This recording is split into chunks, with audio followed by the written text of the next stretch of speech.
Harshvardhan Tripathi ji, finish line पर ऐसा लग रहा है अभी जो तस्वीर है कि फिनिश लाइन पर पहुंचकर बस बहुमत के आंकड़े को छूने से कुछ पीछे रह जाएगा महागठबंधन।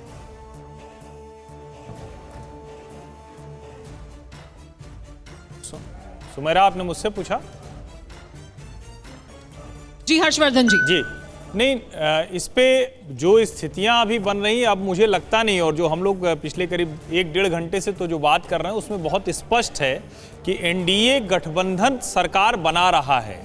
लेकिन मैं बार बार एक बात कह रहा हूं कि वो गठबंधन अब क्या ग्रेसफुली आगे बढ़ेगा या मजबूरी वाला गठबंधन अभी भी रहेगा, ये सवाल मुझे सबसे बड़ा लग रहा है। और इसमें नीतीश कुमार की भूमिका है, क्योंकि भारतीय जनता पार्टी किसी भी स्थिति में नीतीश कुमार को मुख्यमंत्री पद से हटाने के बारे में न तो सोचेगा न प्रस्ताव करेगा। लेकिन क्या ग्रेसफुली नीतीश कुमार इस बारे में कुछ सोचेंगे, आगे आकर कोई बात करेंगे और मुख्यमंत्री पद के लिए कोई नया चेहरा भाजपा की तरफ से वो प्रस्ताव खुद करेंगे?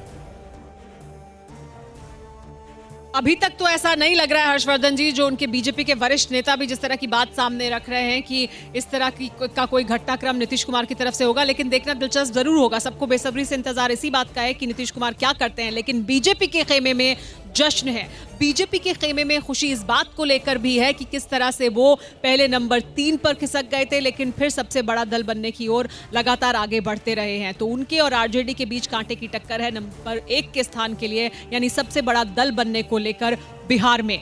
और ये खुशी इस वजह से भी है क्योंकि बिहार में लगातार नीतीश कुमार के कार्यकाल में नीतीश कुमार के छोटे भाई बनकर राज करती रही बीजेपी। नीतीश कुमार जो कहते रहे, जो वो चाहते थे, वो लगातार होता रहा बिहार में। वो बिग ब्रदर की भूमिका में रहे और इस बार न सिर्फ जेडीयू की सीटें कम आ रही हैं, बल्कि प्रधानमंत्री नरेंद्र मोदी की रैलियां, ऐसा बीजेपी के नेताओं और कार्यकर्ताओं को लगता है कि अगर वो नहीं करते तो शायद इससे भी कम रहता जेडीयू के सीटों का संख्या बल, इससे भी कम रहता जेडीयू का स्ट्राइक रेट और वोट परसेंटेज। इस वजह से बीजेपी के खेमे में बहुत ज्यादा खुशी है। ये रिपोर्ट देखिए।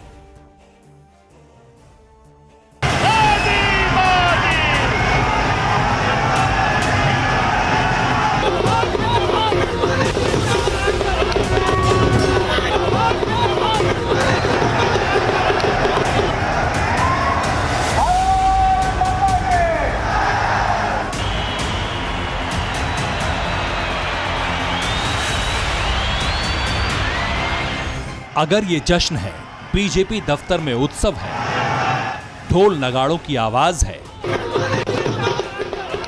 महापर्व सा माहौल है,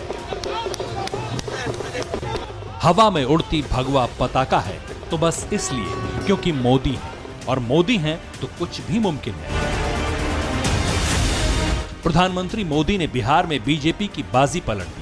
सियासत के सबसे बड़े बाजीगर ने बिहार में बीजेपी को उस मुकाम पर पहुंचा दिया जिसका ख्वाब 30 वर्षों से देख रही थी भगवा पार्टी। दुनिया की सबसे बड़ी पार्टी होने के बावजूद बीजेपी बिहार में नीतीश कुमार की बैसाखी ही बनी रही।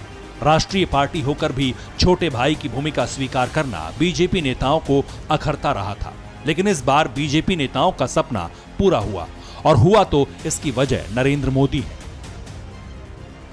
बिहार के अंदर सभी कयासों को पूरी तरीके से दूर करते हुए आज के परिणाम ने एक बार फिर से साबित कर दिया है कि चाहे वह बिहार विधानसभा का चुनाव हो या देश के अंदर विभिन्न राज्यों के उपचुनाव, मोदी है तो मुमकिन है। इस कहावत को इस देश की जनता जनार्दन ने एक बार फिर से चरितार्थ किया है।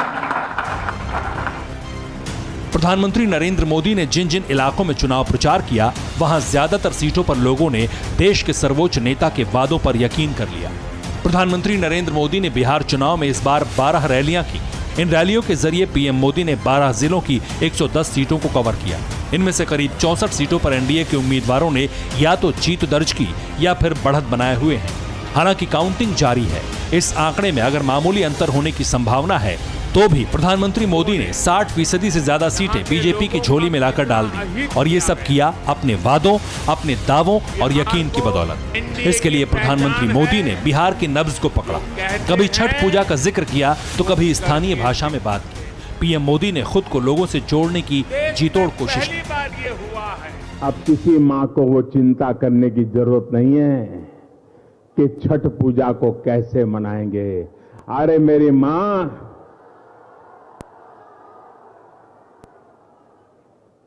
अरे तुमने इस तुम्हारे बेटे को दिल्ली में बिठाया है, क्या वो तुम्हारी छठ पूजा की चिंता नहीं करेगा?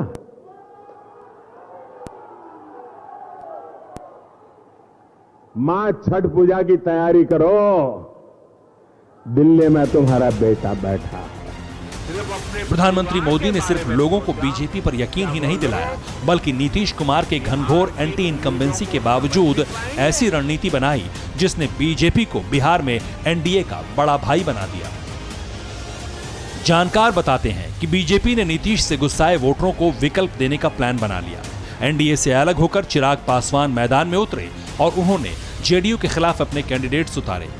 नीतीश के कारण मायूस लोगों ने महागठबंधन का रुख करने के बजाय एलजेपी को चुना। इससे महागठबंधन को संभावित फायदे से वंचित करने में भारी सफलता मिली।